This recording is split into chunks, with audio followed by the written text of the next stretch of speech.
ஆலமரத்துல சோடி கிளியில ஒரு கிளி பிரிஞ்சதம்மா.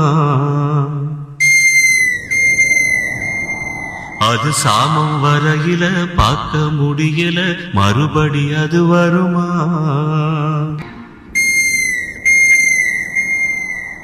ஆலமரத்துல சோடி கிளியில ஒரு கிளி பிரிஞ்சதம்மா. அது சாமம் வரையில பார்க்க முடியல, மறுபடி அது வருமா? ஆலமரத்துல சோடி கிளியில ஒரு கிளி பிரிஞ்சதம்மா. அது சாமம் வரையில பார்க்க முடியல, மறுபடி அது வருமா? ஆண் கிளியா பிரிஞ்சதம்மா. ஆலமரம் அத பிரிச்சதம்மா. அதனால பொழுதா